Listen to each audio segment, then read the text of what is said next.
Selamat malam, selamat malam para Bapak Ibu sekalian, hadirin. Salam sejahtera buat kita semuanya. Pertama-tama kita panjatkan puji syukur pada Tuhan bahwa berkat rahmat-Nya kita bisa bertemu kembali di obrolan malam Jumat hari ini. Sungguh sangat luar biasa di mana saya mendapatkan kesempatan di malam ini untuk memberikan sedikit sharing tentang catatan dalam membangun usaha. Ya, ini sebenarnya catatan saya pribadi, gitu ya. Hal-hal apa saja yang saya alami dan menjadi inspirasi untuk membangun suatu usaha. Mungkin pemaparan saya nanti tidak alurnya tidak tidak sistematis seperti coach yang lain gitu ya, mentor-mentor yang sudah berpengalaman, karena saya memang belum sampai ke sana. Tapi saya coba men-sharing, saya coba membagikan catatan-catatan apa saja sih yang selama ini saya alami, baik dari awal sebagai guru, kemudian mencoba membangun suatu usaha, dan puji Tuhan, alhamdulillah sampai sekarang punya suatu usaha yang menurut saya cukup konsisten dan bisa dipakai dalam jangka panjang. Ya, itu mungkin pengantarnya. Mohon dukungan nanti jika ada pertanyaan, ada masukan, monggo kita sama-sama belajar dalam rangka Hari Guru, bertepatan Hari Guru hari ini. Jadi ini coba kami sharingkan, mari kita belajar bersama. Saya kira kita bisa belajar dari siapapun bisa menjadi guru dan siapapun bisa menjadi murid. Ya, jadi Pak Kukuh ini juga termasuk sosok guru ya bagi saya, partner juga, kemudian sumber inspirasi, dan ya istilahnya saling bertukar pikiran. Banyak sekali yang kita pelajari dari hari ini. Saya akan mencoba memberikan sharing tentang cara penting dalam membangun usaha. Oke, saya mohon izin untuk share screen terlebih dahulu.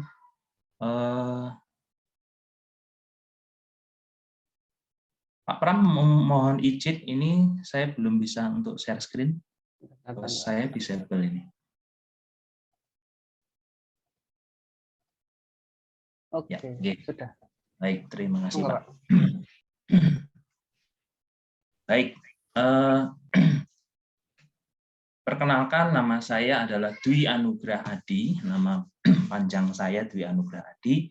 Biasanya kalau teman-teman di sekolah tuh manggil saya Pak Adi. Ya, tetapi nama panggilan kerja saya adalah Dwi. Jadi kalau panggil nama Pak Dwi juga boleh, Pak Adi juga tidak apa-apa. Baik, kita langsung mulai saja. Perkenankan saya untuk memaparkan bahwa biodata saya terlebih dahulu. Saya lahir di Blora, Jawa Tengah, tanggal 26 Mei 1982. Saat ini saya tinggal di Jalan Tebo Selatan, tepatnya di Gria Mulyorejo, Malang. Kemudian di situ ada tertera HP atau WA saya, monggo silakan, nanti boleh saling kontak, kita saling belajar bersama. Kemudian untuk kurikulum vitae saya SMA mulai tahun 1997 sampai tahun 2000 itu di Purwokerto, Jawa Tengah. Ya. Jadi kecil saya dulu di Jawa Tengah, dari lahir sampai SMA. Tetapi mulai tahun 2000 saya hijrah ke Malang, ya, tanpa tahu Jawa Timur itu seperti apa, gitu ya. Saya langsung ke Malang, kebetulan masuk ke Universitas Brawijaya Fakultas MIPA, ya. Fakultas MIPA itu berarti kimia murni jurusannya. Kemudian tepat 4 tahun saya lulus, kemudian kebetulan diterima kerja. Saya lulus Oktober, Desember sudah kerja. Itu sungguh luar biasa, berkat Tuhan. di PT Beiersdorf Indonesia, Singosari. Tepatnya produk yang dikelola oleh PT Beiersdorf itu adalah merek Nivea, produk-produk merek Nivea dan Hansaplast ya, di perusahaan Jerman. Tapi saya tidak lama di sana, hanya 1 tahun, 1 tahun 2 bulan. Kemudian saya resign ya karena ada beberapa hal. Ternyata saya kerja di pabrik awalnya senang, tapi ternyata bukan passion saya di sana. Kemudian di tahun 2005 saya resign, kemudian jobless, tidak ada pekerjaan, memang benar-benar belum menemukan jati diri.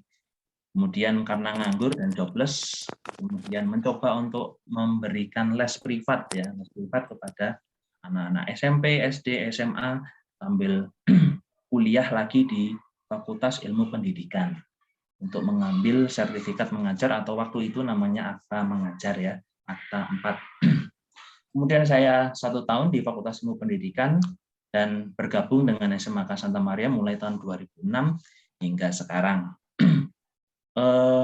Di perjalanan saya mulai membuka usaha saya yang sekarang saya punya toko online namanya Ditoven ya, Ditoven Shop.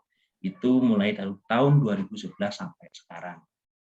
Berkembang mengembangkan jual beli di bidang alat tulis dan kebutuhan kantor ATK serta aksesoris komputer atau laptop. Jadi aksesorisnya, jadi bukan hardware atau softwarenya, tapi berupa aksesorisnya. Baik, itu kira-kira sedikit profil saya. Ini toko saya yang ada. Saya fokusnya di online. Saya punya toko di akun Shopee, kemudian juga di Tokopedia. Ya, ini kalau bisa dilihat penjualan saya sebenarnya tidak terlalu rumit Bapak Ibu, cuma receh-receh aja. Jadi jual amplop 250-an gitu ya. Tapi penjualannya cukup lumayan gitu ya. Kemudian juga plastik STNK dan lain-lain ya. Sekitar kebutuhan perkantoran juga ada ya, rak dokumen dan lain-lain. Itu kira-kira tentang profil bisnis saya. Nah, untuk saat ini saya akan mulai sharing mengenai catatan-catatan penting apa saja yang kira-kira kita bisa ambil dalam membangun suatu usaha. Baik, saya akan share dulu, saya akan coba menyampaikan ke Bapak Ibu sekalian. Saya mendapatkan materi ini, saya kurang lebih lupa saya dapat materi ini dari mana. Yang jelas saya dapat materi ini dari salah satu pertemuan. Saya kurang tahu pertemuannya itu dalam webinar, dalam seminar, atau dalam kuliah, atau dalam persekutuan di kampus. Saya kurang paham sekali, tapi catatan ini dari narasumber itu saya catat dan saya pakai sampai sekarang. Dan saya lupa saya mendapatkan ini dari siapa. Kemudian saya coba mencari di Google pun saya juga nggak nemu. Literatur ini itu dari mana itu saya nggak tahu. Jadi padahal ini punyanya orang yang pernah di-share-kan orang lain kepada saya. Jadi ini saya dapatnya gratis, saya juga akan share ke Bapak Ibu. Yaitu mengenai how to be 100% sukses. Jadi bagaimana kita menjadi 100% sukses itu bagaimana, yang diantaranya ada 4 faktor Bapak Ibu. Yang pertama adalah hard skill. Oke. Hard skill di sini peranannya, persentasenya hanya sebesar 10%-nya saja. Kemudian fun itu adalah 20%-nya saja, networking 30%, soft skill 40%, sehingga kalau di total semuanya adalah 100%. Nah, apa itu hard skill? Hard skill adalah kemampuan yang dapat diukur dan diajarkan dan bisa meningkat seiring dengan pengalaman. Jadi contoh hard skill itu adalah seperti kepintaran ya. Misalkan kita sekolah di jurusan kimia, berarti hard skill saya adalah bidang kimia. Kalau misalkan Pak Fani ngajar bahasa Indonesia, berarti hard skill-nya adalah bahasa Indonesia. Jadi kemampuan yang dapat diajarkan dan mudah diukur.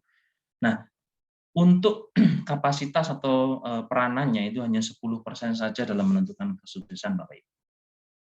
Nah, ada faktor kedua yang lebih besar untuk membangun bisnis itu lebih sukses, yaitu adalah fun. Fun di sini saya kurang tahu artinya persis ya. Tapi kalau waktu saya dapat seminar di sana, itu artinya adalah dana atau modal. Ya, bisnis mana yang nggak butuh dana, Bapak Ibu? Semuanya butuh dana, ya, modal, ya. Tetapi seiring perjalanan saya ternyata modal itu bukan hanya berupa uang. Ya. Uang itu bukan apa-apa gitu ya dalam membangun suatu usaha atau bisnis, tetapi modalnya itu juga harus butuh tenaga, waktu, dan lain-lain, Bapak Ibu. Jadi kalau modal sedikit, saya kira bukan halangan ya untuk kita bisa memulai bisnis. Tapi kalau ada tenaga dan waktu yang lebih, itu kita bisa jalan walaupun dananya sedikit. Nah, untuk faktor ini persentasenya 20%. Sementara yang ketiga adalah networking. Nah, networking di sini adalah suatu jaringan yang kita punya, baik jaringan ke atas ataupun jaringan ke bawah. Jadi semakin besar jaringan itu kita akan semakin memudahkan untuk menjual produk, kemudian untuk saling menawarkan jasa, kemudian bisa mendapatkan barang banyak dari supplier, itu berarti jaringan ke atas. Semakin banyak supplier berarti kita akan semakin banyak variasi produk gitu ya. Sementara untuk ke bawah itu berarti jaringan ke konsumen, ke pelanggan, itu juga berperan besar. Perannya adalah 30% dalam membangun suatu usaha atau bisnis.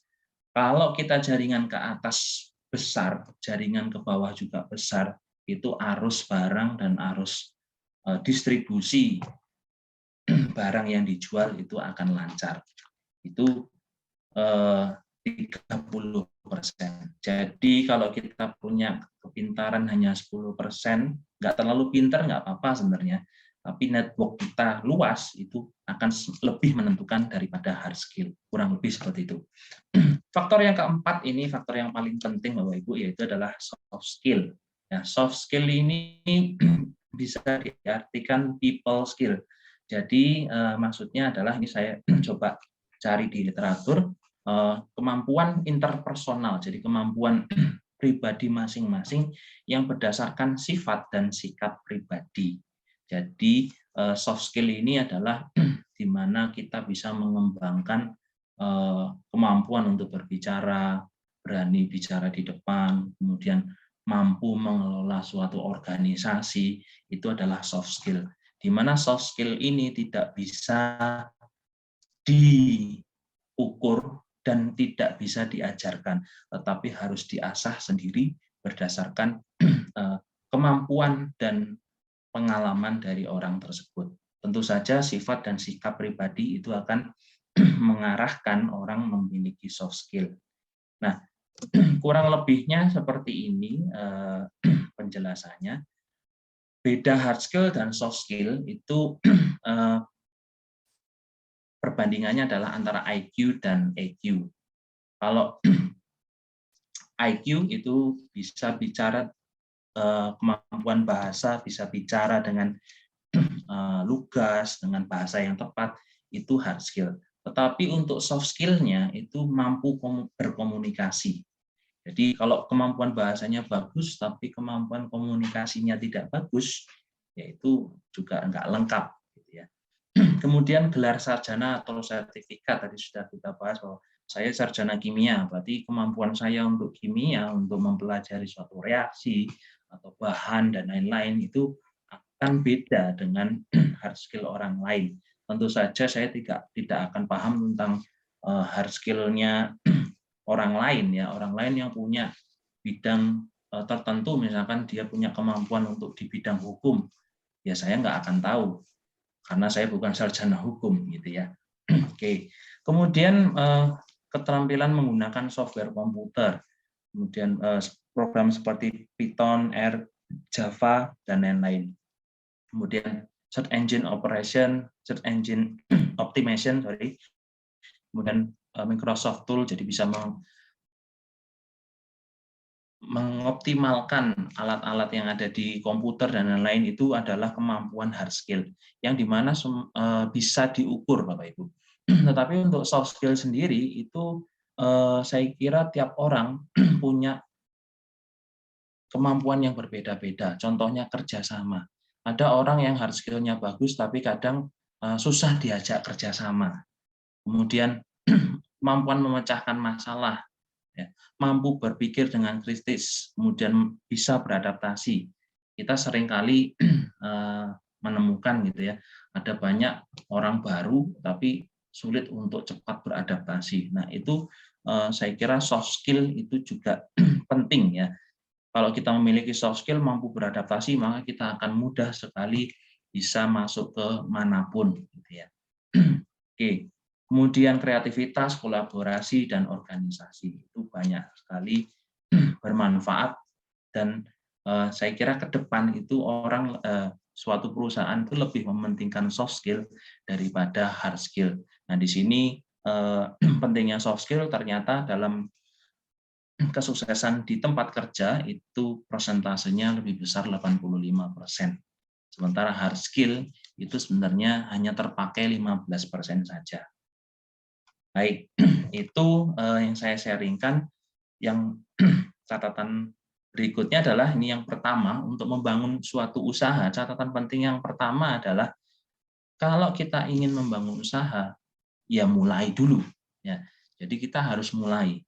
Bagaimana memulai membangun usaha? Ya kita harus tentukan model usaha kita. Model usahanya apa? Ya, mau usaha jual barang atau mau jual jasa, mau jual secara online atau secara offline. Ya, kalau mau secara offline, mau jual di mana? Mau dijual di pinggir jalan, mau masuk ke stand-stand pujasera, atau menawarkan ke tempat-tempat, titipkan ke warung-warung, itu tentukan model sesuai dengan karakter kita dan kita bisanya apa, disesuaikan. Kemudian untuk memulai kita juga harus bisa harus riset pasarnya dulu. Ya, pasar kita mau kemana? Kalau kita jajan pasar, berarti pasar jajannya itu yang mana? Jajan anak-anak atau jajan anak SMA sama jajan anak SD itu pasti juga berbeda, Bapak Ibu. Jadi kita harus riset terlebih dahulu. Kemudian menyusun planning atau menyusun rencana penjualan atau menyusun rencana bisnis ke depannya bagaimana. Oh, saya akan buka jasa potong rambut. Ya, berarti rencananya apa? Ya harus beli alat-alatnya. Kemudian tempatnya di mana ya? Di bawah pohon, apa di pinggir jalan, atau bikin bedak sendiri. Itu juga harus menyusun rencana, Bapak Ibu. Kemudian untuk modal atau dana, tadi sudah pernah saya bahas, itu bukan masalah utama, Bapak Ibu. Sekarang kita bisa jualan tanpa dana dan tanpa modal, karena kita bisa jualkan barang orang lain tanpa kita memiliki barang tersebut. Ya, kalau sekarang ada istilah reseller gitu ya. Kalau bisnis online tuh pasti tahu ya reseller itu apa. Kemudian untuk memulai itu yang mungkin tidak banyak orang punya, itu sudah siap mental dari awal. Kemudian percaya diri, dan ini kita harus mulai nyemplung ke kolamnya dulu. Kalau nggak mau nyemplung ke kolam ya kita nggak akan bisa mulai gitu ya. Sama kayak pertemuan sebelumnya tentang menyusun suatu rencana sudah bagus dan segala macam, tapi nggak mau action, nggak mau nyemplung, ya nggak akan jadi. Jadi dalam membangun usaha, monggo terserah, yang jelas apapun usahanya harus mulai. Oke. Berikutnya Bapak Ibu, kita harus setting mindset kita juga, ya, setting mindset Anda. Ada beberapa mindset yang mungkin kita bisa bandingkan. Ada yang namanya growth mindset, ada yang namanya fixed mindset. Growth mindset itu adalah mindset yang berkembang. Jadi orang itu pemikirannya tuh pengennya berkembang terus. Sementara kalau fixed mindset, apa yang dipikirkan dia adalah sudah fix, saya adalah guru, oh saya seperti ini, gitu ya. Saya berarti mengajar, tugas saya koreksi, habis itu harus membimbing anak dan lain-lain. Oke, itu saya sebagai guru. Tapi kalau saya pribadi, saya punya growth mindset, masa saya cuma guru tok ya, masuk ngajar, gitu. Nah, itu adalah mindset yang mungkin kita masing-masing harus miliki, gitu ya.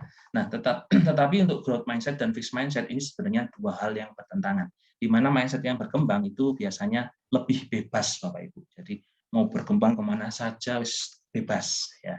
Tetapi kalau fixed mindset itu biasanya terbatas atau ada pembatasnya, ya, dibatasi.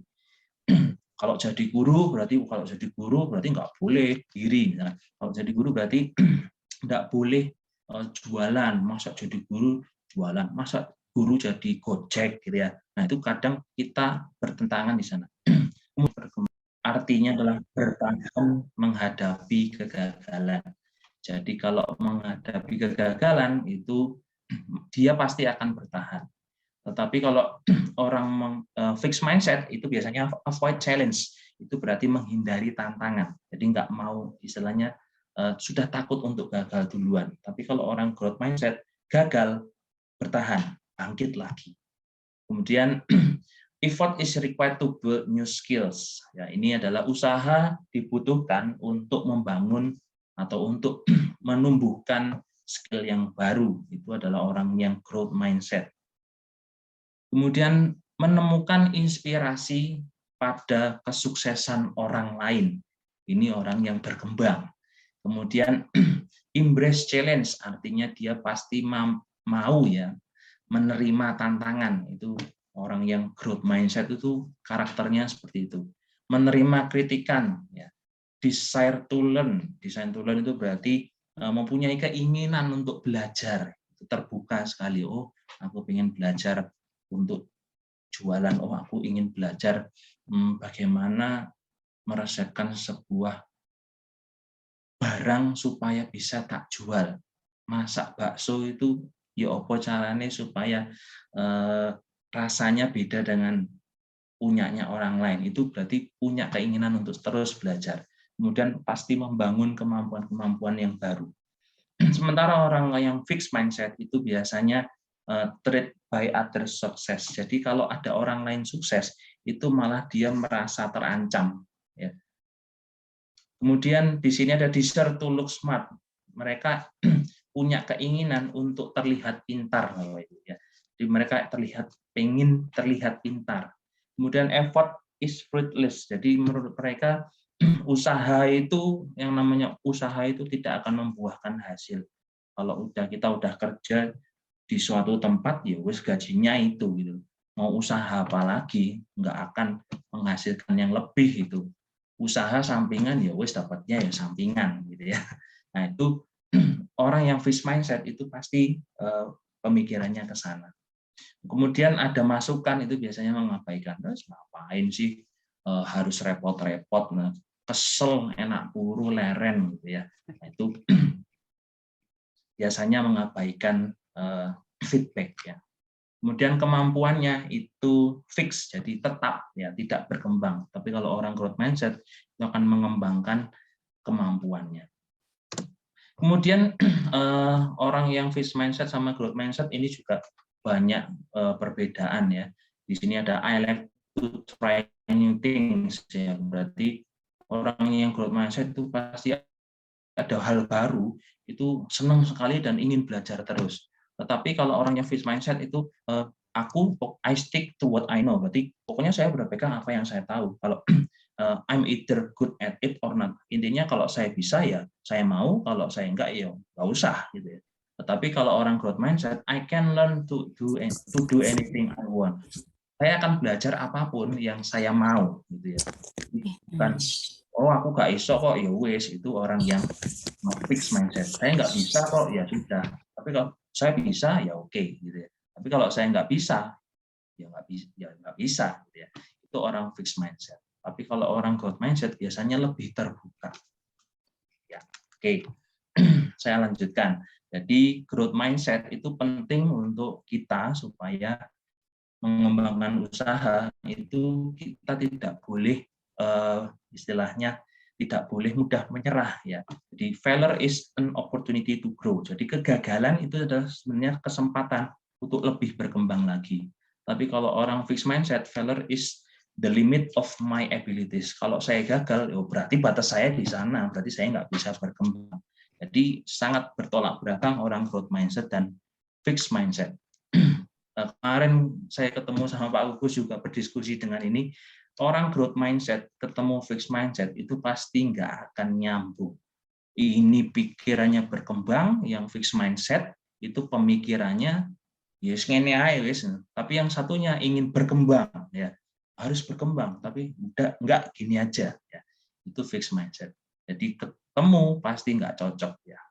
Oke. Itu catatan kedua Bapak Ibu, jadi kita harus punya growth mindset ya. Itu catatan saya dalam membangun usaha.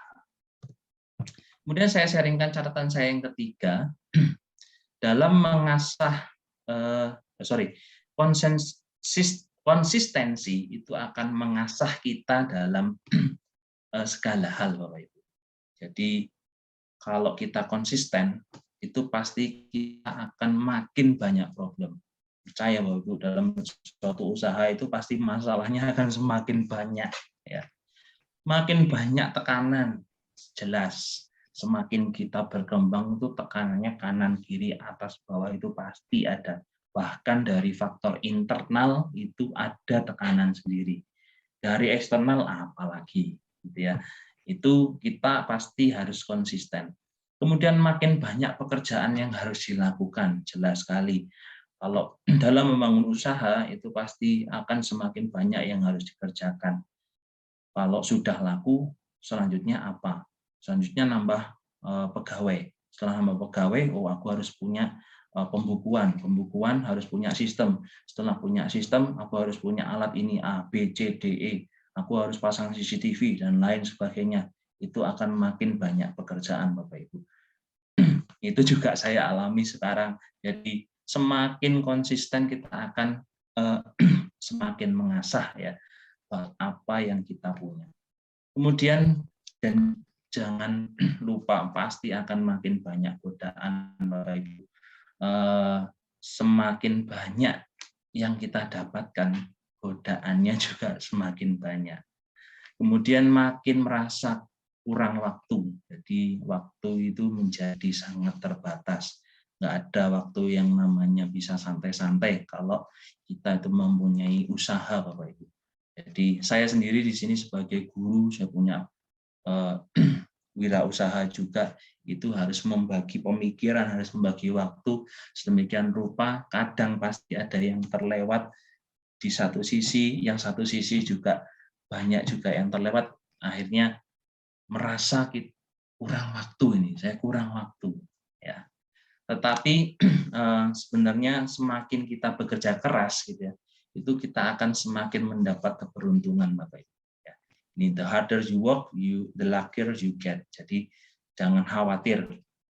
Semua orang-orang yang sukses pasti mengalami ini. Ya.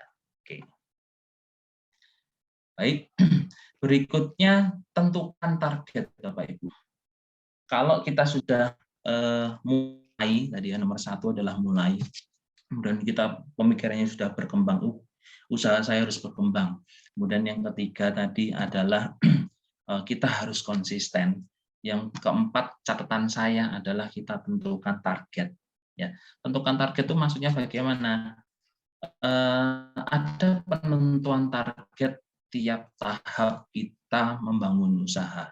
Saya mungkin bisa sharing sedikit. Saya mulai usaha itu sebenarnya tahun 2011, Bapak Ibu.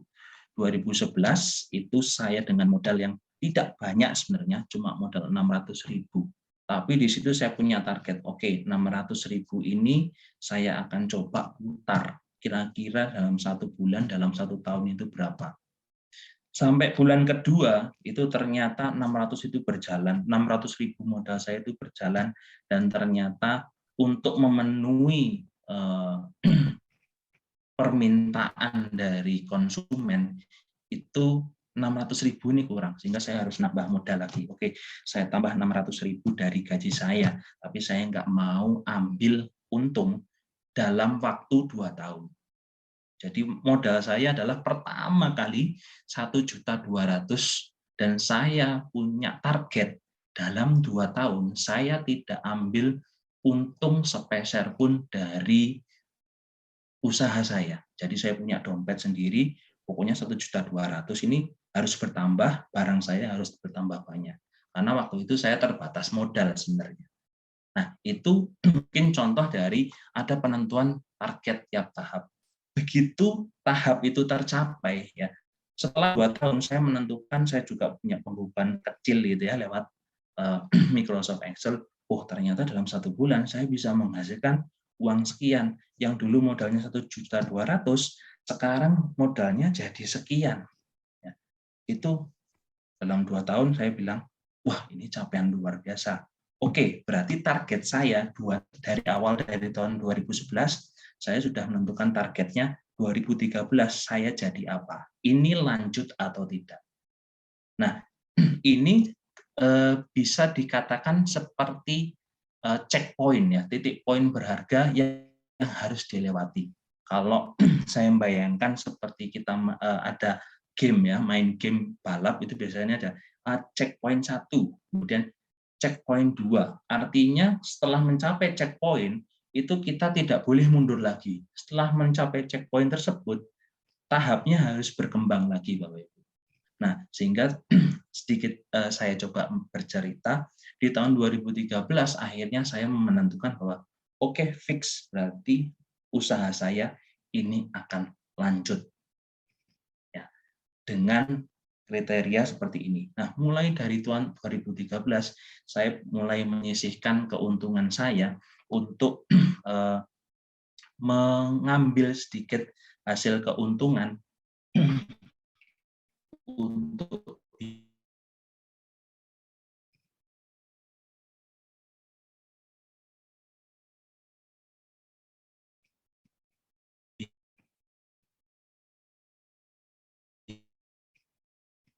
Putus-putus ini. bisa dijadikan jadi untuk beli bensin, untuk beli pulsa. Selanjutnya kalau kita sudah melewati checkpoint, maka kita tidak akan mundur kembali. Itu pentingnya kenapa kita harus tentukan target. Mungkin kalau kita buka warung kopi gitu ya, buka warung kopi. Oke, kita mulai buka warung kopi, tentukan target. Mau berapa lama jual kopinya? Terus apakah tetap jualan kopi di sini?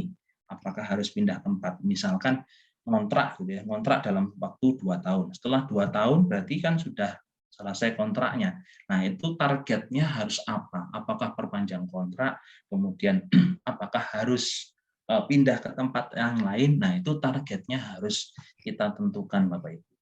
Oke. Dan checkpoint itu harus dilewati dan supaya tidak akan mundur kembali.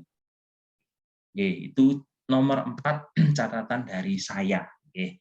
Ini saya ulangi tadi bahwa ini sharing dari pengalaman pribadi saya. Oke. Mungkin tidak sama dengan Bapak Ibu, tapi ini saya berbagi pengalaman.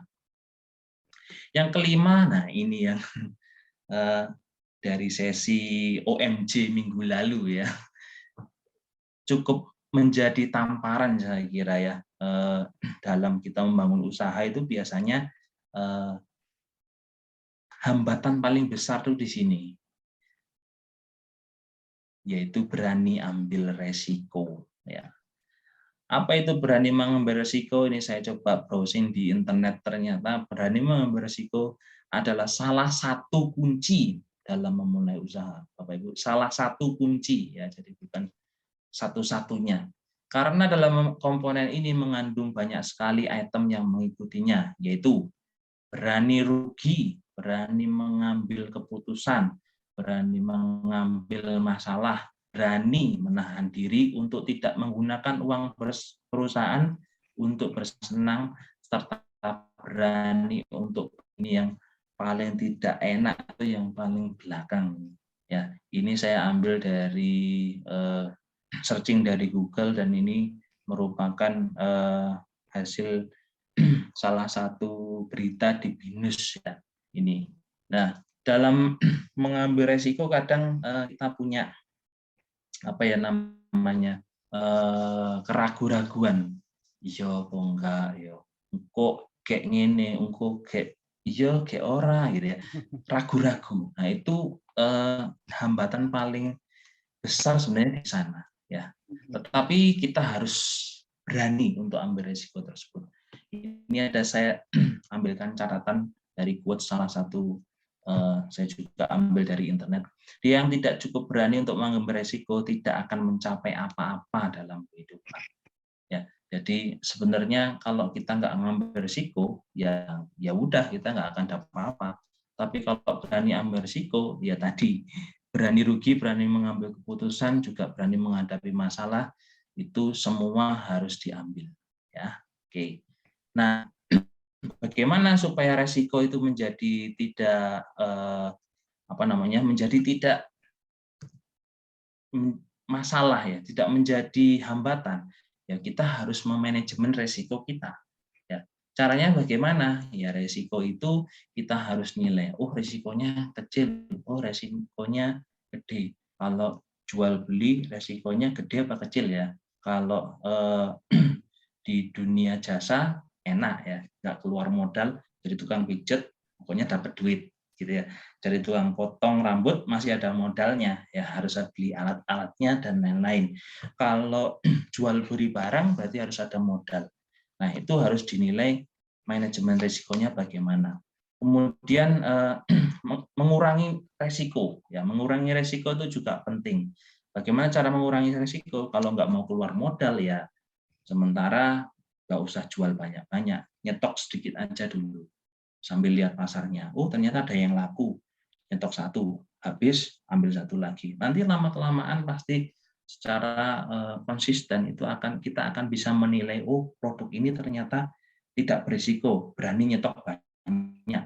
Oke, ya itu juga saya alami. Bahkan saya pernah menjual aksesoris yang kabel ya, kabel LAN, kabel jaringan. Dulu itu saya nggak minat ujian, saya senangnya itu jualan mouse, keyboard, flash disk dan lain-lain. Tapi untuk jual kabel sopo sing tuku, wong aku nggak butuh kabel gitu ya. Waktu itu saya nggak jual.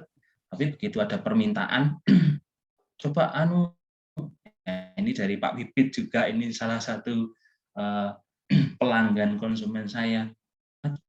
Kapan Pak Adi? Ada. Coba. Loh, sekolah butuh. Instansi yang lain juga butuh. Stok satu laku. Oh,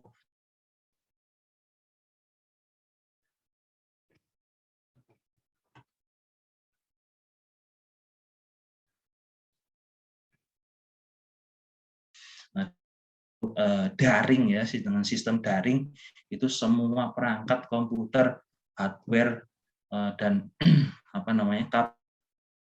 internet itu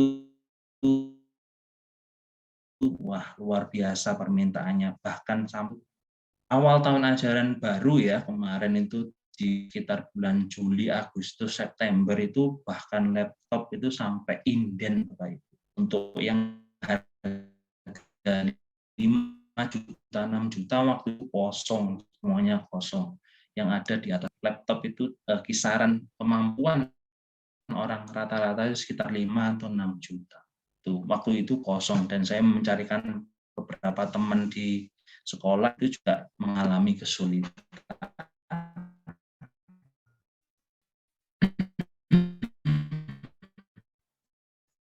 Nah, itu saya kira produk kita ini resikonya bagaimana.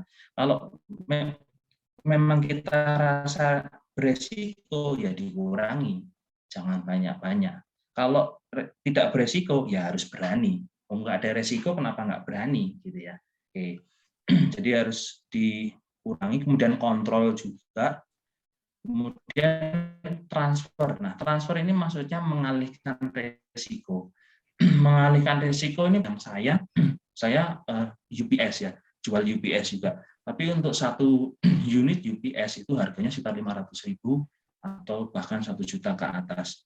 Nah itu kalau saya nyetok, market saya, pelanggan saya, konsumen saya, itu tidak terlalu banyak yang membutuhkan UPS, tapi tetap aja ada yang minta.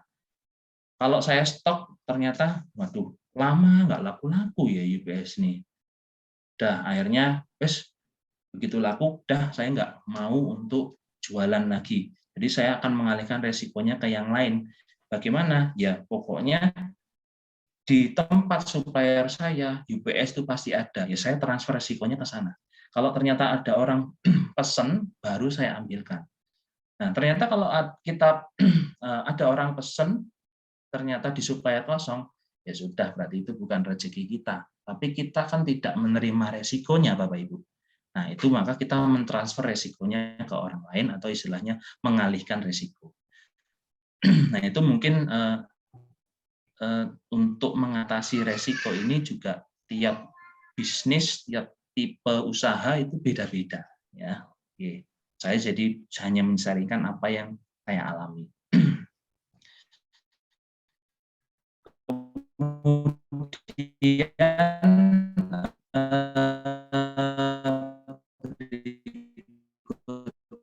berikutnya, nah ini yang saya kira penting, Bapak Ibu, di mana kita harus manfaatkan kesementum.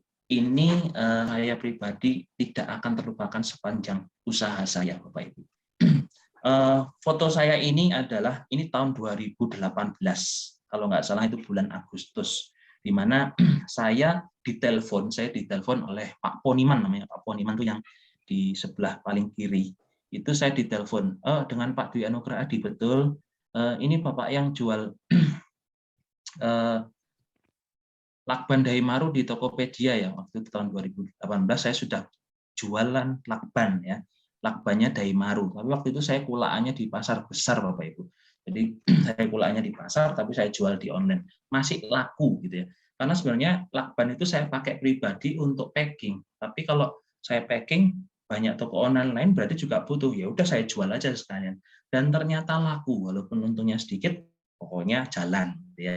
Nah, dengan produk saya yang laku di Kota Malang waktu itu ternyata cukup lumayan, Bapak Ibu. Nah, saya ditelepon oleh PT Eka Dharma Internasional oleh Pak Poniman ini.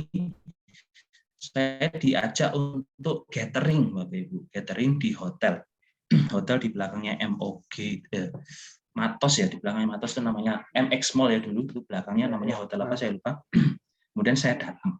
Ya, saya datang, kemudian di sana ada beberapa undangan. Kalau nggak salah itu ada 8. 1, 2, 3, 4, 5. Ya, 8 undangan yang hadir di sana. Jadi di Malang, Kota Malang itu yang diundang hanya 8 orang untuk mengikuti gathering. Di mana pada saat itu saya dikenalkan oleh produk baru dari Daimaru, dan lakbannya itu tidak boleh dijual di pasar, tapi harus di toko online. Sehingga saya terpilih saat itu untuk jadi salah satu undangan di sana. Saya ketemu dengan banyak orang-orang sukses di sini dan penjualannya sudah gede, Bapak Ibu. Dan di sana saya plong-plong, waduh, nggak pernah datang gathering gitu ya, nggak pernah datang gathering, terus modal juga nggak seberapa, tapi saya ambil aja wis sembuh, pokoknya saya ikut gitu ya. Ternyata di sana saya ditawari suatu produk dan harus deal gitu ya. Kalau mau mengambil kesempatan itu, saya harus mengambil waktu minim transaksi 21 karton. Itu kalau di total tidak kalau tidak salah kira-kira sekitar 12 juta waktu itu. Waduh, waktu itu kekuatan saya, waduh 12 juta langsung cash ya nggak mungkin gitu ya. Tapi ternyata waktu gathering itu dijelaskan bahwa ternyata bayarnya tempo atau mundur. Waktu itu saya sebenarnya fokusnya bukan jualan lakban gitu ya. Tapi waktu itu saya dapat harga diskon gitu ya. Kalau memang deal saat itu berarti saya akan sebagai partner dari Daimaru untuk Kota Malang, termasuk 8 orang di situ. Dan saya waktu itu tanda tangan aja, nggak tahu mau jualnya gimana, pokoknya saya ambil kesempatan. Ya. Kan saya nggak bayar, nggak keluar uang gitu ya. Kan dibayar tempo 30 hari. Ya. Sambil jalan, pokoknya saya jual, pokoknya harus habis gitu ya. Nah, itu saya ambil kesempatan itu. Dan ternyata di sana Bapak Ibu, secara tidak langsung saya itu ternyata ketemu dengan kompetitor saya Bapak Ibu. Jadi yang kaos biru ini yang di sebelah saya ini namanya Pak Teguh. Ini adalah salah satu penjual online juga di Kota Malang yang omsetnya sudah luar biasa gitu ya. Nah, waktu itu saya ternyata ataupun kalau ada yang Pak Teguh yang di Fotek itu ya. Wah, saya langsung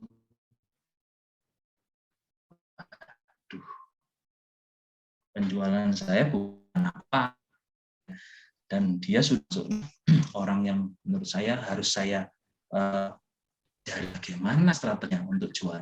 Dan di sana ternyata ya Pak Teguhnya ya santai-santai, nggak anggap apa-apa ya. Oh, jualan ya, ya ambil aja Pak, nggak apa, ambil aja segitu lumayan, nanti kita dapat untungnya lebih karena kita dapat diskon 5,5% di bawah harga yang biasanya dilepas di pasar Bapak Ibu. Jadi kalau Daimaru nih jual ke pasar atau jual ke distributor besar, kita dapat harga 5% di bawah harga 5.000 tersebut. Waduh, istilahnya tawaran yang sangat menggiurkan waktu itu. Tapi saya nggak punya duit gitu ya. Terus tanda tangan aja. Nah, ternyata di situ Pak Teguh ini malah ambil aja nggak apa-apa. Duit nanti datang sendiri, jual harga pokok aja nggak apa-apa gitu. Oh iya juga ya. Nah, sehingga waktu itu dalam 1 bulan gimana caranya saya menghabiskan lakban itu, dan puji Tuhan ternyata juga habis gitu ya. Dan akhirnya saya bisa membayar tagihan gitu ya. Dan yang tidak dikira juga, yang cewek baju warna hitam itu adalah namanya Bu Lili ya. Bu Lili ternyata itu adalah agen gudangnya, agen gudang di Malang, di mana dia juga adalah seorang distributor ATK Bapak Ibu. Ternyata dia distributor ATK, dan saya minta kontaknya dan ternyata dilayani. Jadi dalam kesempatan itu saya sebenarnya dapat banyak Bapak Ibu. Jadi saya bisa ketemu dengan Pak Teguh dan bisa saling kerjasama. Kita bahkan dengan kita jual berapa nih Pak harganya gitu ya. Karena kita yang istilahnya ada 8 orang ini yang ada di Malang yang istilahnya menguasai pasar di Kota Malang. Kita jual segini aja, oke, barengan. Sehingga juga istilahnya menginspirasi saya, jangan jual terlalu murah, juga jangan jual terlalu mahal, pokoknya tengah-tengah. Dan di situ juga saya kenal dengan Ibu Lili yang ternyata supplier, salah satu supplier untuk alat-alat ATK, distributor juga untuk merek produk Kenko, kemudian Gunindo dan lain-lain. Wah, itu saya sangat tidak akan terlupakan Bapak Ibu, karena di sana saya dapat harga barang dari distributor yang murah dan bisa saya jual di toko online saya. Yang menjadi acuan saya sehingga saya punya quote seperti ini. Kadang waktu dan kesempatan itu tidak terbeli, tapi saat mereka datang kita harus segera membayarnya, walaupun duit ngutang atau apa harus diambil Bapak Ibu. Itu namanya momentum ya, momentum ya. Jadi ini juga ada quote dari Nadim yang saya juga akan sharekan, bahwa momentum adalah hal yang tidak kekal, selalu naik dan turun. Tapi kalau kita tidak menangkap momen itu di saat terbaiknya, ya kita akan kehilangan, Bapak. Nah, di sini juga ada salah satu sebelahnya Pak Teguh, ini juga ada satu partner gitu ya. Ini juga jualan online Bapak Ibu, tapi dia jualnya alat-alat listrik gitu ya. Waktu dia diundang di sini, dia nggak ambil Bapak Ibu. Saya waktu itu tanda tangan 21 karton, tapi dia tidak ambil karena dia fokusnya memang ke elektronik ya. Jadi dia punya Daimaru juga punya alat lakban untuk pelapisnya kabel ya, yang dari untuk pelapisnya PVC. Tapi dia waktu itu tawari ini lakban biasa Bapak Ibu, lakban yang buat packing gitu ya. itu Hmm, ditawarin, dia nggak mau, dia nggak ambil kesempatan itu, dan akhirnya ya memang dia nggak bisa dapat akses ke Daimarunya langsung. Bahkan saya menjual produk dari Daimaru sekarang sangat banyak ya, tidak hanya yang dari merek Daimarunya, mereka punya merek Superfix, mereka punya merek Ekatep ya, itu saya jual juga Bapak Ibu. Ya linknya dapatnya dari sini gitu. Jadi ini momen yang luar biasa yang saya kira kalau dulu saya nggak datang ya nggak akan saya jadi sekarang gitu ya. Nah, itu catatan saya yang ke-6, dan kesempatan itu bukanlah suatu kebetulan Bapak Ibu, tapi kita harus menciptakannya. Saat dia datang ya harus kita ambil. Nggak tahu harus diambil ya. Kalau nggak ambil ya nggak akan jadi. Saya lanjutkan. Yang ketujuh adalah yang ini yang juga agak sedikit perlu pemikiran Bapak Ibu. Kita harus mau berinvestasi dalam suatu usaha itu. Investasinya dalam bentuk apa? Kita harus investasi modal ya. Mau tidak mau modal harus kita tambah terus kalau usaha kita harus berkembang. Kalau modalnya pancet, modalnya tetap tapi ingin penjualannya banyak ya nggak mungkin. Pasti harus mau invest ya. Kemudian waktu itu juga harus investasi. Mungkin orang lain sekarang sudah tidur gitu ya, tapi kita masih manteng di sini ya. Nah itu investasi waktu betul gitu ya. Tenaga dan pikiran saya kira itu nggak mungkin lepas ya. Tenaga pikiran itu anggaplah sebagai investasi kita Bapak Ibu. Kemudian pengetahuan. Nah ini yang tidak kalah pentingnya, bahwa suatu pengetahuan itu harusnya kita anggap sebagai investasi. Ya, saya investasi di bidang pengetahuan di kimia banyak, tapi investasi di bidang yang lain, di bidang laundry misalkan, ya saya nggak tahu. Yang punya investasi itu ya Pak Pram, gitu ya. Tapi kalau saya pengen tahu tentang laundry bisa nggak? Bisa. Ya saya harus invest dong pengetahuan tentang laundry, saya harus literasi sendiri, terus kemudian pengetahuan-pengetahuan yang ada, yaitu investasi kita Bapak Ibu. Kalau kita pengen jual ATK, ATK itu macamnya ada berapa ya? Mereknya ada berapa aja ya? Kemudian bolpen itu waduh banyak sekali. Ada yang bolpen gel, ada yang bolpen apa?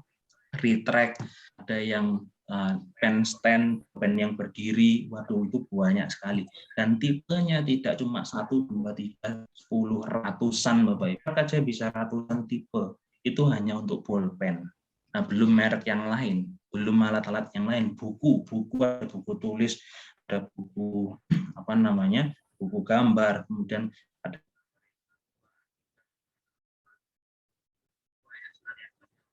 ribuan, bahkan saya sendiri di toko saya itu itemnya ada 562 item, sementara ini belum nambah lagi, pasti akan nambah lagi. Yaitu investasi pengetahuan di bidang usaha kita. Kayaknya kalau Pak Ujang itu ya punya investasi pengetahuan di bidang bakso dan mie ayam, waduh itu pasti banyak banget pengetahuannya gitu ya. Kemudian pengalaman. Pengalaman ini juga harus kita dapatkan dari invest Bapak Ibu. Pengalaman kita berapa tahun dalam berusaha. Kalau kita baru berusaha 1 tahun, 2 tahun, yaitu masih kurang. 10 tahun itu baru menurut saya, kalau sudah bisnis usaha itu sudah jalan 10 tahun, itu investasi pengalamannya sudah sangat banyak. Percaya Bapak Ibu, pasti itu. Saya pernah datang ke salah satu toko komputer. Waktu itu saya butuh hard disk tapi di supplier saya kosong. Saya nggak mau kehilangan konsumen yang sudah pesan barang ke saya. Akhirnya saya pergi ke jalan sekitar Bendungan Sutami, itu banyak toko komputer. Saya tanya satu-satu. Ada salah satu toko yang akhirnya saya dapat harga, di mana saya harga harddisk saat itu sekitar 800.000, saya hanya untung 5.000. 800.000 itu saya hanya untung 5.000 dan barang itu saya beli. Pak, lumayan saya dapat untung 5.000, nggak apa-apa pokoknya konsumen saya dapat barang ini, gitu ya. Dan waktu namanya Catcom kalau nggak salah ya. Sudah berapa lama Pak jualan poker di sini? Oh, saya sudah 10 tahun, Mas. Tapi Masnya tenang aja. Masnya baru berapa tahun? Saya baru 2 tahun, Pak. Itu waktu itu 2000. Tenang, Mas. Terus 10 tahun bisa kayak aku gitu. Teruskan, Mas. Dalam 10 tahun pasti bisa kayak saya gitu. Itu juga menurut saya, waduh, ini tamparan buat saya. Saya baru 2 tahun, tapi dia sudah 10 tahun kayak gini. Masa saya nggak bisa gitu ya. Nah, itu investasi Bapak Ibu. Jadi pengalaman itu harus investasi. Saya kira juga pengalaman Bapak Ibu sendiri dalam bidang usahanya pasti juga punya gitu ya. Mungkin nanti bisa share juga berapa lama pengalaman dalam bidang usahanya masing-masing. Kemudian hubungan sosial. Saya kira hubungan sosial itu juga harus diinvest Bapak Ibu. Tidak mungkin hanya sekali 2 kali ketemu langsung kenal langsung deal transaksi, nggak mungkin, harus beberapa kali. Mental itu juga harus invest Bapak Ibu. Saya ini sebenarnya punya mental usaha itu ternyata itu sejak SD. Saya waktu SD itu sudah pernah jualan stiker yang dijabut-jabut itu ya waktu itu. Waktu itu di sekolah sudah ada, tapi saya beli stiker yang masih lembaran, saya gunting-gunting sendiri, saya jual ke teman-teman saya. Itu SD Bapak Ibu, saya pernah itu. Dan menurut saya, saya berarti punya mental dagang sebenarnya sudah dari dulu ya. Kuliah saya jual HP second, voucher, waktu itu masih voucher gesek ya, voucher fisik. Kemudian saya sempat jadi supplier penyetok ikan hias di Splendid Bapak Ibu. Jadi kalau dulu ikan mas koki itu saya ambil dari Tulungagung pakai kol ya, pakai mobil kol atau espas, saya bawa ke Splendid. Di Splendid nanti ada bedak-bedak itu tinggal kita tawarkan, saya punya mas koki 200 ekor, ayo siapa yang mau. Itu sudah jadi rebutan Bapak Ibu. Begitu saya datang tuh, barang apa?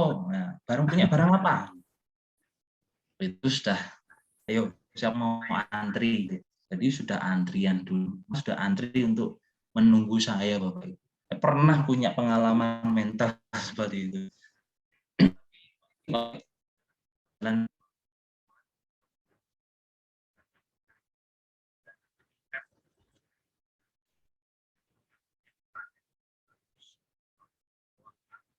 sudah mabuk semua, jadi salah panennya dan segala macam. Dan akhirnya harus top. Nah itu menurut saya sayang sekali waktu itu ya.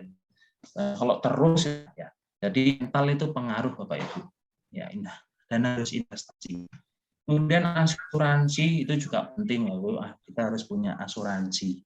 Saya ikut gabung asuransi salah satu asuransi, baru gabung 6 bulan waktu itu, terus saya kena sakit ya waktu itu, fatty liver, masuk di rumah sakit 11 bulan, habis hampir 10 juta, dan waktu itu saya nggak punya uang, untung sudah punya asuransi, semuanya diklaim 0 rupiah, saya keluar dari rumah sakit nggak keluar duit sepeser pun.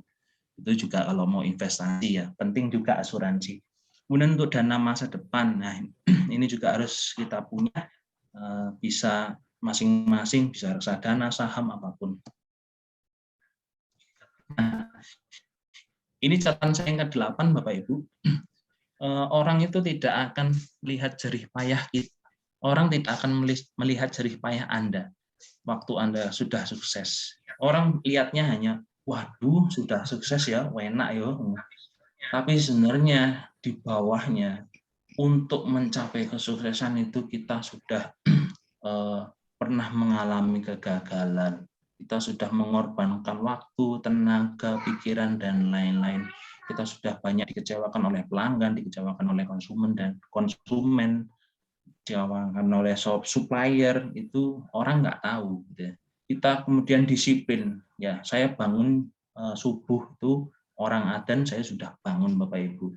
Dan walaupun tidur setengah 2 pagi, ya jam 4 sudah bangun. Itu karena disiplin diri Bapak Ibu.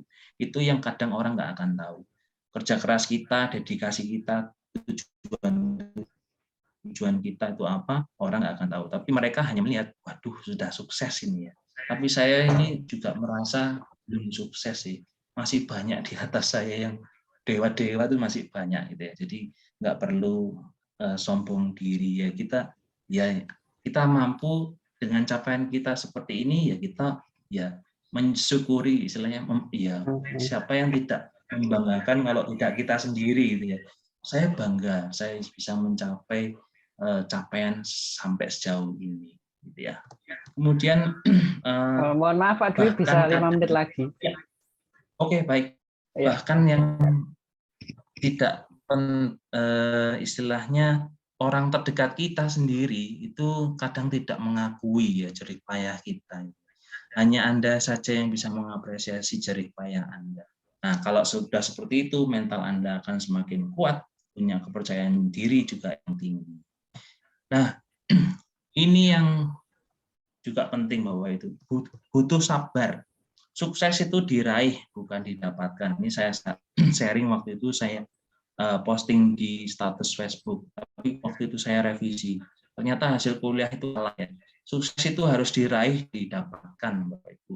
Diraih dengan usaha, didapatkan dengan kesabaran. Berarti kesimpulannya, sukses itu harus ada usaha dan sabar. Nah, itu sangat sulit. Nah, kemudian yang ke-10 catatan saya ini penting juga, kita harus butuh kompor, Bapak Ibu.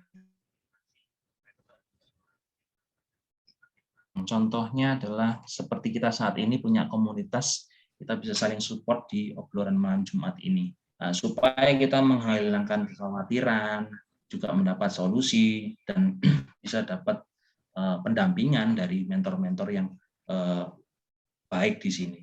Nah, dua yang terakhir, kita harus capai garis finish, Bapak Ibu. Sukses itu seperti garis finish, bisa dicapai semua orang, tapi tergantung larinya dan kemampuannya dalam mencapai garis finish tersebut. Saya waktu posting ini di status Facebook saya, ada orang yang kakaknya, garis finish sukses apa ya? Garis finish sukses setiap orang itu beda-beda. Tergantung dia ikutnya lomba lari, lomba MotoGP dan lomba lainnya, itu finishnya pasti beda-beda. Yang perlu dicatat adalah dalam mencapai garis finish itu kita tidak. Yang terakhir, Bapak Ibu, jangan menyerah.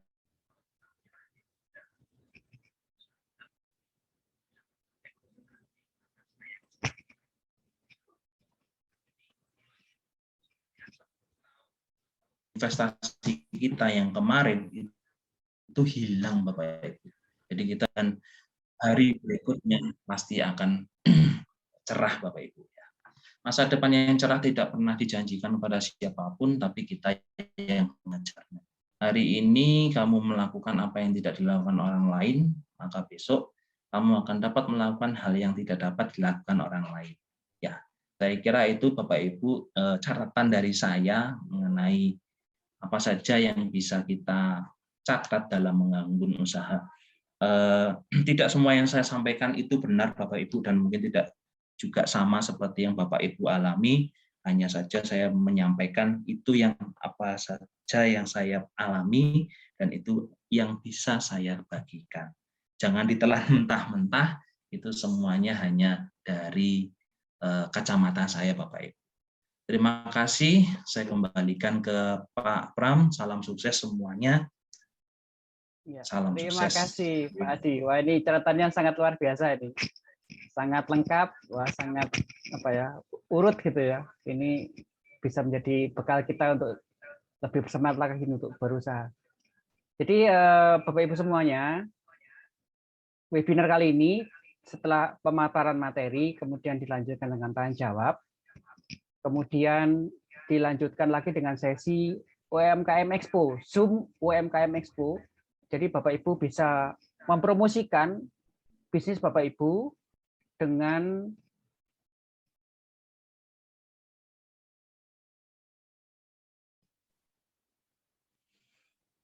suara saya, Pak. Dengar, Pak. Dengar, Pak. Ya, jadi Bapak Ibu boleh mempromosikan bisnisnya langsung berbicara di depan kamera maksimal 3 menit. kemudian Kemudian ditutup ditutup dengan dengan foto foto bersama, bersama, kemudian kemudian penutup. Ya, kita ya lanjutkan kita ke sesi lanjutkan tanya ke jawab sesi ya. tanya jawab ya. Ya, Ya, pertama-tama dari pertama saya, dari saya, mengapa di grafik mengapa di tadi grafik tadi soft skill itu soft skill itu lebih lebih besar Pak daripada besar yang Pak hard skill? daripada yang hard skill. Mungkin Pak Dwi bisa Mungkin menjelaskan. Pak Dwi bisa menjelaskan. Penggema Pak Mas Pram. Oh, sebentar. Ya, sebentar.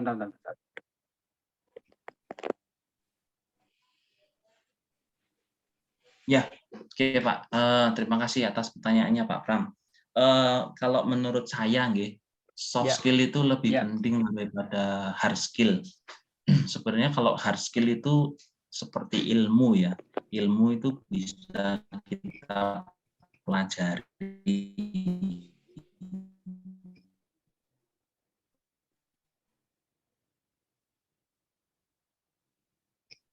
kapanpun, dimanapun, dan oleh siapapun. Tetapi kalau soft pengalamannya, dan mungkin bisa juga mengalaminya. Kalau tidak mengalaminya, dia hanya belajar saja. Misalkan kemampuan bicara di depan,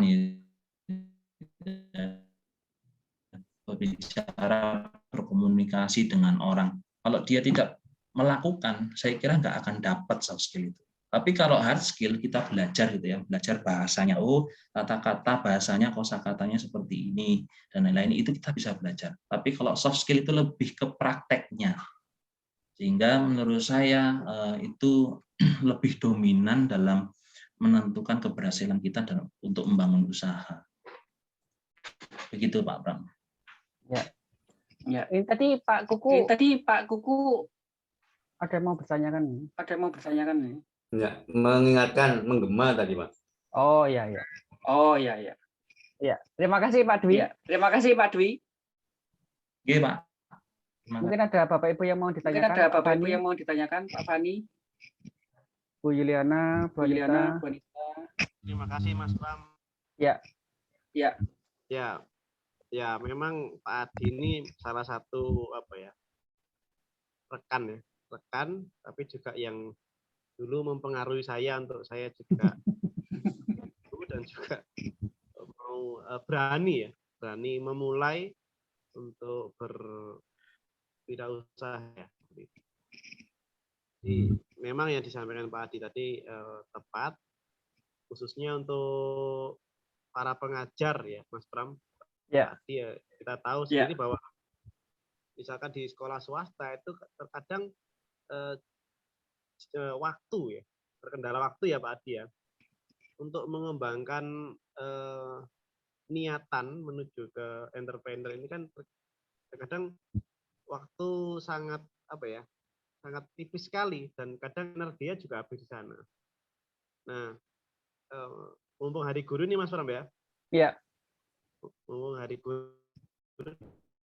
mungkin bisa menjadi berkat bagi dia supaya mungkin teman-teman yang selama ini waktunya mungkin terlalu diforsir di pekerjaan sebagai guru di sekolah misalkan, itu bisa membagi diri, istilahnya menghemat energinya gitu ya, supaya bisa sambil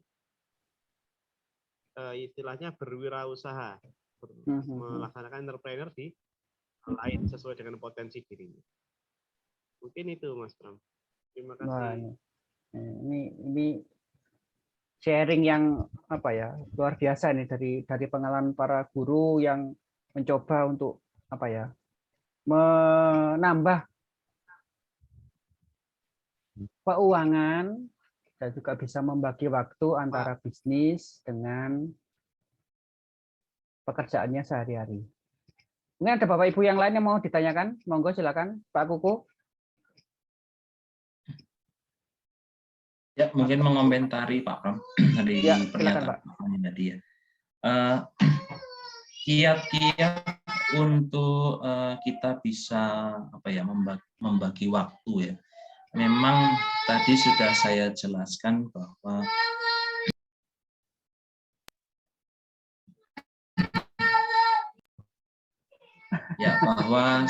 membagi waktu itu harus ada effort Pak Fani.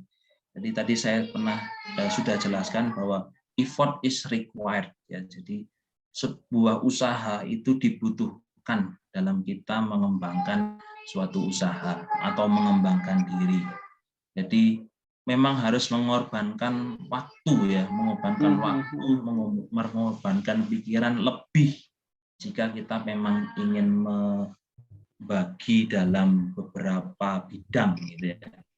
Apalagi kalau saya bilang saya sempat ikuti sesinya OMJ yang waktu menjual dengan 4 hal kongruen itu Pak Pram. Itu menurut saya tamparan buat saya itu ya. Kalau orang usaha fokus ya harus resign dari usahanya, pasti nanti itu usahanya akan maju. Kalau masih dompleng, dalam artian masih dua kaki ya, satu di pekerjaan, satu di usaha, sementara usahanya berkembang, itu yang dipikirkan pasti sangat banyak, melebihi orang kerja di perusahaan atau di suatu lembaga. Pasti korupsi waktu di di tempat dia bekerja, pasti korupsi waktu. Saya pikir-pikir iya juga sih, karena harus membagi pikiran dan harus membagi waktu di tempat yang sama, di mana saya kerja di lembaga, tetapi usaha saya juga jalan ini. Begitu ada trouble di usaha saya, sementara saat itu saya ada di jam kerja, ya gimana? Ya apa harus membagi nih? Ya otomatis pasti kebagi waktunya. Di situ kemarin di sesi OMJ itu saya ikuti, pasti korupsi waktu nih. Mana Bapak Ibu sampai nantang ya ke audiensnya. Mana ada yang nggak korupsi waktu ini? Nah, saya langsung dos juga ya. Itu saya merasa merasa bersalah, tapi ya harus saya jalaninya seperti itu gitu. Nah itu jadi memang harus ada effort Pak Fani. Jadi ada usaha lebih ya untuk mengambil langkah kalau kita membangun usaha. Mau nggak mau dah itu pasti gitu ya. Tapi kalau saya sendiri saya jalani saja ya. Saya punya keinginan ke sana ya. Keinginan saya untuk tetap berkembang ya harus saya jalani. Walaupun harus sampai tidur malam dan harus bangun lebih pagi, ya nggak apa-apa. Saya istilahnya menjiwai di sana, ya harus saya ambil. Itu Pak Fani. Nah, ini penjelasannya ini jelas sekali ini. Ya, terima kasih Pak Dwi. Mungkin ada yang lain bertanya, Pak Fatoni, Pak Pit, Pak Cipta Nugraha, Bu Liana, ada yang mau ditanyakan? Pak Kuku? Ya, terima kasih Mas Bram, Pak Adi, Pak Fani, Pak Pipit, Pak Fatoni, Pak Cipta Nugraha, Bu Yuliana dari Blitar, dan rekan-rekan semuanya. Catatan ya, menyimak paparannya Pak Adi dan Pak Fani serta teman-teman yang saya jumpai di pendampingan UMKM itu, persentase dominannya adalah mengeluh. Persentase dominannya adalah mengeluh. Ya. Tapi sebetulnya ada satu yang sering kali terlupakan, sehingga teman-teman untuk mengupgrade mindset positifnya itu kurang. Ya. Mindset positif itu kan perlu di-upgrade, perlu ditingkatkan. Nah, ini seringkali tergerus oleh sebuah hal-hal yang seolah-olah kok tidak menguntungkan saya. Ya, bahasanya itu kan keberuntungan kok tidak berpihak pada saya. Saya mau mengatakan begini, teman-teman itu perlu melihat sebuah aha moment. Ya, menurut saya aha moment. Aha moment itu adalah sesuatu yang tidak pernah kita duga, yang tidak pernah kita rancang sebelumnya. Ternyata kita menjumpai, kita bertemu, kita mendapatkan, kita menerima. Dan itu ternyata melebihi apa yang kita butuhkan. Aha moment itu sesuatu yang, iya ketemu, seandainya aku gak kesini, itu waduh. Nah, aha momen itulah yang perlu sebetulnya dibangkitkan, perlu digali agar mindset positifnya itu muncul, rasa bersyukurnya muncul, dan setiap aha momen itu bagaimana kita membuat korelasinya, atau bahasa saya yang kedua adalah membuat connecting the dot. Connecting the dot itu artinya menghubungkan satu aha momen dengan aha momen yang lainnya. Pak Fani punya usaha, Pak Pipit dan teman-teman punya usaha, itu sebetulnya adalah satu rangkaian korelasi yang tidak pernah kita duga sebelumnya. Oh ya, aku punya ini. Pertama minder, pertama ragu, pertama takut, pertama khawatir gitu. Ternyata ada orang yang, oh iya, pakai ini aja, cocok kamu. Nah, itu yang kita ambil. Sementara komentar orang yang negatif, selapo aneh-aneh jadi guru tok kan begitu. Nah, kita karena bertemu dengan orang-orang yang aha momen dan mengconnecting dedotkan itu lah. Itu satu. Nah, konteks guru ini sekarang ya Mas Pram dan teman. Ya. Konteks guru itu kan pilihannya satu, tergerus oleh sebuah rutinitas. Ya, tergerus oleh rutinitas, maka pengembangan diri. Ya, seandainya tidak bahwa gajinya guru itu kurang ya, kok kepada teman kan begitu ya. Tapi bahasa saya adalah mengembangkan diri. Ya. Teman-teman menurut saya kan perlu mengembangkan diri di tengah gerusan rutinitas. Buat aja koreksian, garap soal dan lain sebagainya. Ternyata masih ada jiwa-jiwa yang terus menggelitik dirinya ini kan. Iya. Ayo, usahamu, jiwamu sakjane sebetulnya tidak hanya di sini loh. Itu didik-didik terus itu. Didik terus. Nah, sekarang ikut arus yang mana ini? Tergerus oleh rutinitas, kesel aku ngurusi usaha meneh, ikut ini wis. Sehingga pada hari guru ini semoga teman-teman menemukan aha momen dan membuat connecting the dot. Terima kasih. Ya, ini juga apa ya? Tamparan lagi nih dari Pak Kuku ini.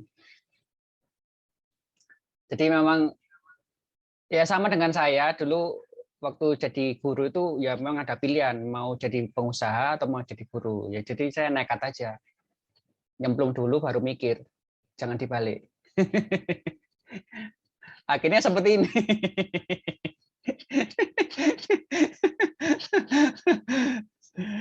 Mungkin dari Pak Cipta, dari Pak Pit, ada pertanyaan Pak Fatoni, Bu Juliana, monggo silakan.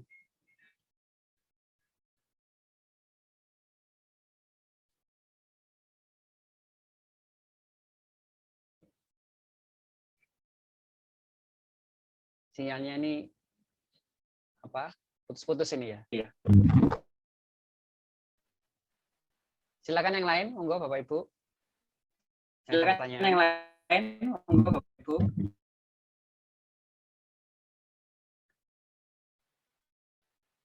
Menegaskan aja Mas Pram ya. Jadi itu yang disampaikan Pak Kuku memang benar bahwa guru itu kan karena terjebak di rutinitas.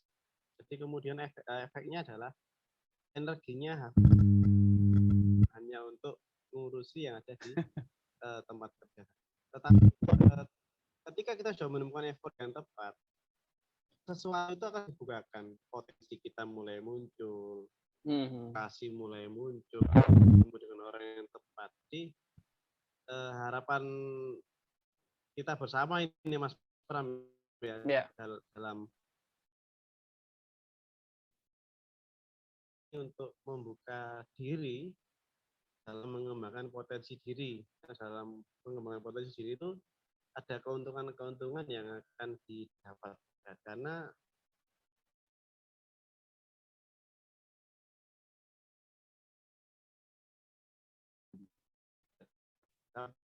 dari persis seperti yang disampaikan oleh menggali potensi kita menjadi yang lebih baik lagi dan lebih bermanfaat. Terima kasih Mas Pram. Ya. Bentar ini sinyalnya putus-putus.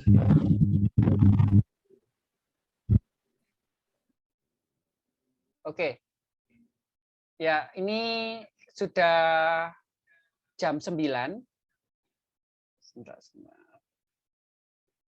Ya, kita ke sesi Zoom UMKM Expo. Jadi Bapak Ibu yang punya bisnis, monggo silakan mempromosikan bisnisnya, berbicara di depan kamera.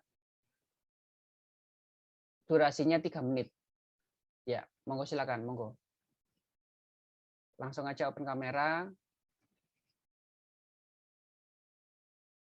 Jadi biar waktunya tidak terlalu larut, langsung aja kita menuju ke sesi Zoom UMKM Expo. Monggo silakan. Bu Juliana, Pak Fatoni, Pak Pit, silakan.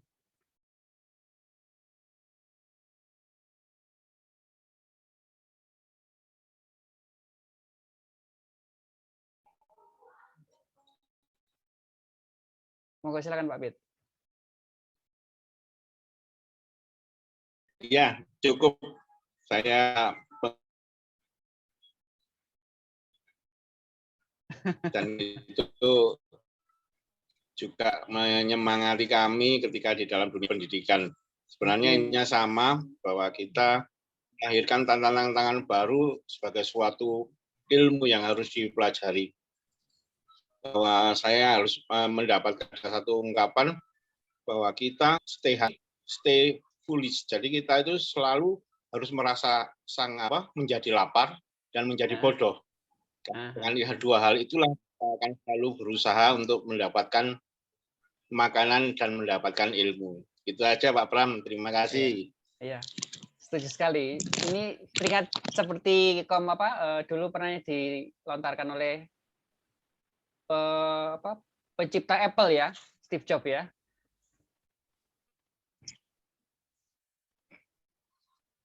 Ya. Oke, Bapak Ibu, sudah tidak terasa sudah jam 9 malam. Jadi kita akan menuju ke sesi foto bersama. Sebelum foto bersama mungkin Pak Pak Dwi, mungkin ada closing statement-nya, monggo silakan. Terima kasih Pak Pram. Intinya adalah dalam rangka Hari Guru saat ini, apapun yang kita alami sebenarnya Bapak Ibu itu membangun usaha atau dalam mengembangkan diri, itu semuanya adalah kita masing-masing punya pengalaman. Dan saya kira pengalaman itu bisa menjadi guru yang terbaik bagi diri kita semua. Itu saya kira tidak bisa dipungkiri ya, karena dengan pengalaman itu kita akan belajar bagaimana mengatasi kesulitan-kesulitan, bagaimana mengatasi hambatan-hambatan yang ada. Nah, saya kira itu yang akan menjadi guru bagi kita sendiri, itu pengalaman-pengalaman kita. Nah, dengan investasi pengalaman-pengalaman tadi itu yang yang tadi saya jelaskan, bahwa semakin banyak kita berinvestasi di pengalaman di bidang-bidang apapun, misalkan pengalaman mental, pengalaman disakiti orang, pengalaman yang indah-indah, misalkan, saya berhasil menjual ini, saya ketemu orang-orang hebat,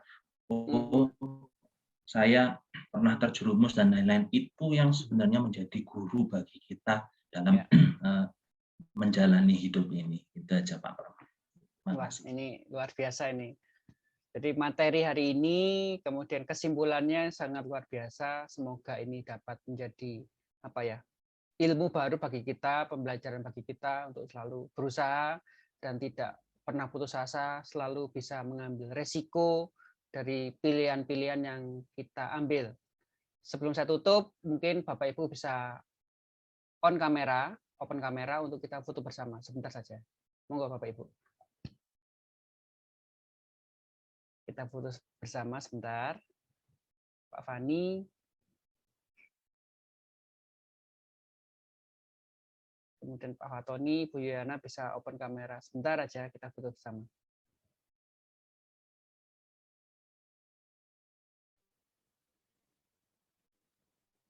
Saya tunggu.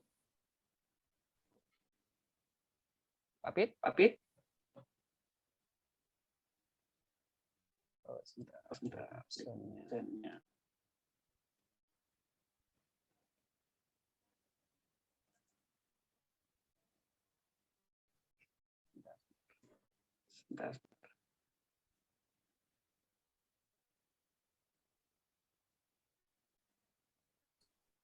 Ono tamu, tinggalan aku. Oh gitu. Ya, Oh gitu. Ya, kita putus sebentar ya. kita putus sebentar ya. Oke, Oke, kayaknya bebas. kayaknya bebas. 1, 1, 2, 1, 2. Oke, Oke, 1, 2. Oke, Oke, terima kasih banyak Pak Dwi Anugrah Adi atas materinya pada malam hari ini. Ya, semoga bermanfaat bagi kita semua. Mohon maaf kalau ada salah-salah kata. Saya akhiri. Wassalamualaikum warahmatullahi wabarakatuh. Terima kasih Pak Pram. Terima Selamat kasih Pak malam. Dwi. Terima Sukses kasih buat banyak. semuanya. Terima kasih Pak Fani, Pak Fatoni, Pak Cipta Nugraha. Matur nuwun, makasih. Jumpa minggu depan Pak. Nggih, nggih. Sin live nggih.